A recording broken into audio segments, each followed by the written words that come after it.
आप लोगों को जानकारी है कि नेताजी इंडोर में सीसीटीवी पे हम पाए गया। আমাদের ঢুকতে দিচ্ছে না। हम लोग को जानकारी क्यों नहीं है? There are loopholes. एक मर्तबा 1.5 साल के लिए एमएलए होके सब समझ गई तो मेरा कहने का कुछ नहीं है। हम लोग खबर लेके आते, फिर हम लोग प्रोटेस्ट कर रहे हैं। बहुत सारे जगह में कि उधर में मैनिपुलेशन हो रहा है। এখন নেমন্তন্ন করে পাঠাচ্ছে বিজেপি ক্যান্ডিডেট। আপনারা বিষয়টা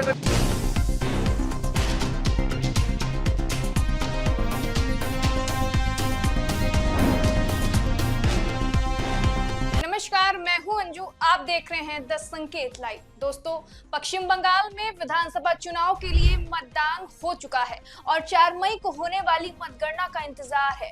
लेकिन उससे पहले बीती रात उत्तरी कोलकाता में एक बड़ा सियासी ड्रामा देखने को मिला, जहां टीएमसी उम्मीदवार कुणाल घोष और शशि पंजा ने स्ट्रांग रूम में रखी ईवीएम के साथ छेड़छाड़ के आरोप लगाए हैं। उन्होंने दावा किया है कि जब उन्होंने अधिकारियों से जानकारी मांगनी चाहिए तो उन्हें कोई स्पष्ट जवाब नहीं दिया गया। हुए आए ये कैमरा जो बाहर से आप देख सकते हैं, अंदर स्ट्रांग रूम में प्रवेश नहीं कर सकते कि हम लोग कैंडिडेट हैं। इसको लेके कुणालदार हम लोग उपस्थित हुए और हम लोग ये दावा रखें कि ये अंदर में क्या बात चल रही है, हम लोग को जानकारी क्यों नहीं है। आप लोगों को लग रहा है गड़बड़ी हो रही है? गड़बड़ तो हो रही है। अगर आप पॉलिटिकल पार्टी को खबर इत्तला नहीं देते हैं कि कुछ काम होने वाला है, पोस्टल बैलेट हो या जो भी हो, तो गड़बड़ी है। तो पॉलिटिकल पार्टी को कहा जा रहा है कि आपको 3:20 पे मेल भेजा गया है। मान लीजिए मेल भेजा गया है, सुबह से यहाँ फॉर्म ए को लेके काम हो रहा है। हम लोग का टीम भी 3:30 बजे यहाँ से निकला। तो ये जो खबर आप दे रहे कि मेल में कि आप लोग आइए, और हम लोग बोल रहे हमारे लोग वहाँ खड़े हैं, संपर्क नहीं हुआ। अगर मान लीजिए संपर्क नहीं हुआ, कोई पॉलिटिकल पार्टी नहीं है, तो आप स्ट्रांग रूम खोले क्यों? आप तो खबर दे सकते हैं, डीओ है, आरओ है, खबर दीजिए। हम लोग खबर लेके आते, फिर हम लोग प्रोटेस्ट कर रहे हैं कि ये हम लोग को जानकारी क्यों नहीं है। There are loopholes in the system. Transparency होनी चाहिए। ये स्वच्छ लग रहा है या अस्वच्छ? फिर डीओ आए हैं, कुछ बातें हुई हैं और सीसीटीवी लगेगी। अब ये सब घटना हम लोग ममता बनर्जी, अभिषेक बंदोपाध्याय को बोलेंगे मेरी लीडरशिप। और इसी के बाद मामला और भड़क गया। टीएमसी ने एक कथित सीसीटीवी वीडियो भी जारी किया और आरोप लगाया है कि स्ट्रांग रूम के अंदर कुछ संदिग्ध गतिविधियां हो रही हैं। इसके बाद खुदीराम अनुशीलन केंद्र के बाहर टीएमसी नेताओं ने धरना प्रदर्शन शुरू कर दिया और देखते ही यह मामला राज्य से निकलकर राष्ट्र की राजनीति का मुद्दा बन गया। अब इस पूरे विवाद में सबसे बड़ा बयान आता है पश्चिम बंगाल की मुख्यमंत्री ममता बनर्जी का, जिन्होंने खुद भवानीपुर स्थित स्ट्रांग रूम का दौरा किया और साफ शब्दों में चेतावनी दी है कि अगर ईवीएम लूटने या मतगणना में हेरफेर की कोशिश की तो वह जान की बाजी लगा देंगी। मशीन है, इधर में स्ट्रांग रूम है। तो आप लोगों को जानकारी है कि नेताजी इंडोर में सीसीटीवी पे हम पाए गया और बहुत सारे जगह में कि उधर में मैनिपुलेशन हो रहा है और बाहर का आदमी आके वो खुल रहा है, देख रहा है, पोस्टर गलत को इधर उधर कर रहा है। दादा चुप। वो देखने का बाद मैंने जब सीसीटीवी देखा टीवी में, तो मैंने सोचा मैं भी तो देख के आऊँ। तो पहले तो सेंट्रल फोर्सेस मेरे को एंटर ही करने नहीं देते थे। उसके बाद पूछा किसी से, बोला नहीं हम लोग आपको जाने का हक है, बिकॉज वो लोग पहले किसी को अंदर में ही जाने नहीं देते। लेकिन as per our election rules, the candidate and election agent of any party is allowed up to the sealed room, not inside the sealed room, but outside at the door of sealed room. तो पहले तो ये लोग मेरे को घुसने ही नहीं देते थे। उसके बाद उसको फोन किया, बट आरओ किसी से परमिशन लेके आरओ मेरे को घुसने दिया।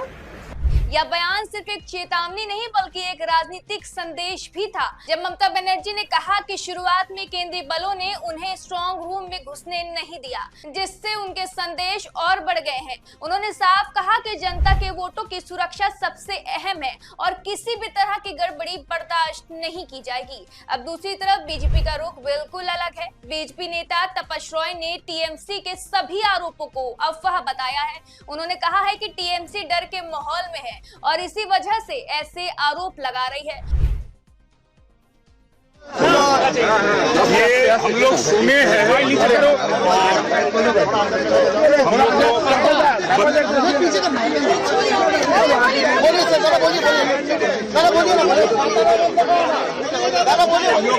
हम लोग सुने थे न्यूज में भी कि इधर कोई आ रहा है और 2 उम्मीदवार टीएमसी के इधर आके धरना में बैठे थे और अंदर भी गए थे और बाइट भी दिए थे। तो ये ऐसा नहीं होता, कभी नहीं हुआ।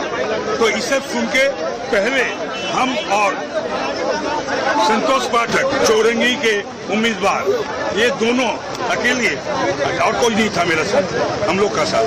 उसके बाद पूर्णिमा आई, हमारे शामपुकुर के उम्मीदवार, उसके बाद विजय ओझा आए और रितेश भी आ गया, रितेश तिवारी भी काशीपुर से आ गए। विजय, अरे हुआ क्या इधर कोई र्यूमर, ये देखिए हारने का पहले कुछ तैयारी करना पड़ता। ये लोग बोला कि अंदर कुछ हो रहा है, तो सुना है डीईओ लोग को अंदर लेके गए और दिखाए भी, तो इसी लेके इधर हलचल मच गया और टीएमसी का कुछ कार्यकर्ता लोग इधर, हम लोग जब दोनों जा रहे थे तब स्लोगन दिए, ठीक है, और गाली गुप्ता भी किया, लेकिन स्लोगन हम ये बोले हैं, कलकत्ता पुलिस के क्या एडिशनल सीपी ना जॉइंट सीपी थे, उसको भी बोला है रूपेश कुमार, और डीसी सेंट्रल को भी बोले हैं कि कभी नहीं हुआ स्ट्रॉन्ग रूम का सामने ऐसे असेंबली, कोई भी पार्टी कर नहीं सकता, कोई बड़ी इवेंट काउंटिंग का दिन वो आकाशवाणी का तरफ एक पक्ष रहेगा और ये गंगा का तरफ दूसरा पक्ष रहता है, यही नियम है। तो क्या आश्वासन मिला?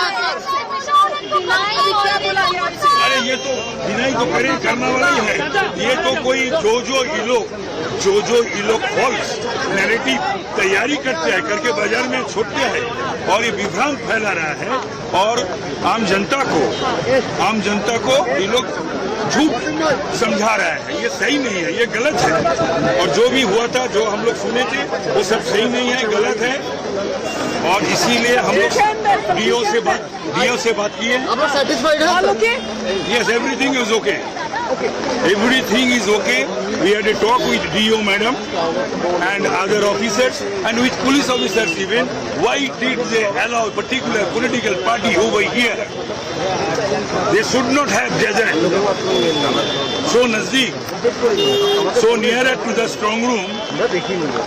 ये सही नहीं था, ये हम सीपी को भी बताएंगे, सीपी को बोलेंगे। नहीं, अभी तो सेटिस्फाइड है, लेकिन जो बोलना था डीओ मैडम को हम समझाए, बोले हैं, उन्होंने भी मेरा बात सुन के हम लोग का बात अभी श्रेया पांडे की मदर ने कहा है कि बीजेपी श्रेया पांडे की मदर थी, उन्होंने सुप्री पांडे ने कहा कि ये लोग हार रहे हैं, उसी डर से अब ये लोग अरे हम लोग तो नहीं आए थे, ये सुप्री पांडे पॉलिटिकल एलिमेंट ही नहीं है। आज एक मर्तबा साधन पांडे का देहांत होने के बाद एक मर्तबा 1.5 साल के लिए एमएलए होके सब समझ गई, तो मेरा कहने का कुछ नहीं है, लेकिन हम लोग पहले नहीं आए, ये शायद जानकारी नहीं है। सुप्री पांडे पहले आए थे, शशि पांड्या एंड कुणाल घोष, तो इसीलिए हम लोग को आना पड़ा। हमने तो खबर पे, हाँ, खबर मिलने के बाद हम लोग को आना पड़ा, क्या ये लोग गए हैं, किस कारण गए, ये भी तो। अब आप सेटिस्फाइड हैं? Yes, I am satisfied, we are satisfied. उन्होंने यह भी कहा कि वह खुद स्ट्रॉन्ग रूम का निरीक्षण करने पहुंचे हैं और वहां सब कुछ सामान्य है, यानी एक तरफ आरोप तो दूसरी तरफ इनकार, और इसी के बीच चुनाव आयोग का बयान आता है जिनमें कहा जाता है कि सभी स्ट्रॉन्ग रूम पूरी तरह सुरक्षित हैं। নানা কোনো নিরাপত্তা যেটা আছে যথেষ্ট আছে, এটা আনওয়ারেন্টেড ইনসিডেন্ট আছে, this incident don't happen anywhere. We are fully prepared for counting. কাল থেকে আমি অলরেডি কাউন্টিং হল যাচ্ছি, সব ডিও জন্য একটা প্রোটোকল তৈরি হয়ে গেছে, যত সার্কুলার আছে, ইসিআই আরপি অ্যাক্ট আছে, each and everything will be followed scrupulously without any breach. And আপনার ডিও একটা সার্টিফিকেট দিতে হবে कि counting arrangements have been done fully as per rule and regulations and as per circulars of ECI. तो circular follow होवे, कोनो scope नहीं, कोनो गंडगोल है। चुनाव आयोग ने स्पष्ट किया है कि खुदीराम अनुशीलन केंद्र में मौजूद सभी 7 विधानसभा क्षेत्रों की ईवीएम सुरक्षित रूप से सील की गई है और वहां कोई भी गड़बड़ी नहीं हुई है। आयोग ने यह भी बताया है कि पोस्टल बैलेट के लिए अलग स्ट्रांग रूम बनाया गया है और पूरी प्रक्रिया नियमों के अनुसार हुई है, लेकिन इसके बावजूद टीएमसी नेताओं की चिंताएं खत्म नहीं हुई। डॉक्टर शशि पांजा ने दावा किया कि उनके कार्यकर्ताओं ने स्ट्रांग रूम के अंदर असामान्य हलचल देखी। उन्होंने सवाल उठाया है कि अगर स्ट्रांग रूम पूरी तरह सील था तो अंदर गतिविधियां कैसे हो रही थी और जो गुलाबी कागज दिखाई दे रहे थे वो क्या थे, क्या वो पोस्टल बैलेट थे या कुछ और। उन्होंने कहा कि चाहे पोस्टल बैलेट हो या कुछ और, लेकिन इसकी जानकारी पहले क्यों नहीं दी गई। वहीं कुणाल घोष ने भी कहा कि सीसीटीवी फुटेज में साफ दिख रहा है कि अंदर लोग काम कर रहे हैं, लेकिन टीएमसी का कोई प्रतिनिधि वहां मौजूद नहीं है और उनके अंदर जाने की अनुमति भी नहीं दी जा रही है। বসে আসে আমাদের ঢুকতে দিচ্ছে না, এখন নেমন্তন্ন করে পাঠাচ্ছে বিজেপি ক্যান্ডিডেট। उन्होंने सवाल उठाया कि जब यह चुनाव आयोग की निगरानी में हो रहा है तो पारदर्शिता कहां है। अब इस पूरे मामले को अगर गहराई से समझते तो यह सिर्फ ईवीएम विवाद नहीं बल्कि भरोसे की लड़ाई है, क्योंकि चुनाव लोकतंत्र की नींव है और अगर उस पर सवाल उठते हैं तो पूरी व्यवस्था पर असर पड़ता है। अब यहाँ तक एक महत्वपूर्ण पहलू भी है कि पश्चिम बंगाल का चुनाव हमेशा से ही हाई वोल्टेज रहा है और यहाँ राजनीति टकराव नई बात नहीं है, लेकिन इस बार मामला और ज्यादा संवेदनशील हो गया है क्योंकि नेताओं से पहले ही आरोपों की बौछार शुरू हो चुकी है। अब सवाल यह है कि क्या यह सिर्फ राजनीतिक रणनीति है या फिर वाकई कोई गड़बड़ी, क्योंकि इतिहास गवाह है कि कई बार चुनावी हार के डर से भी ऐसे आरोप लगाए जाते हैं। लेकिन यह भी सच है कि पारदर्शिता बनाए रखना चुनाव आयोग की जिम्मेदारी है। अब 4 मई को जब मतगणना होती है तब यह साफ हो जाएगा कि असली सच्चाई क्या है, लेकिन उससे पहले यह सियासी घमासान और तेज होने वाला है क्योंकि दोनों पक्ष अपने अपने दावे और आरोप को लेकर मैदान में उतर चुके हैं, जनता के बीच अपनी बात रखने की कोशिश कर रहे हैं। अब सबसे बड़ा सवाल आपसे है, क्या आपको लगता है कि ईवीएम पूरी तरह सुरक्षित है या फिर इस मामले में और पारदर्शिता की जरूरत है? अपनी राय कमेंट में जरूर बताएं।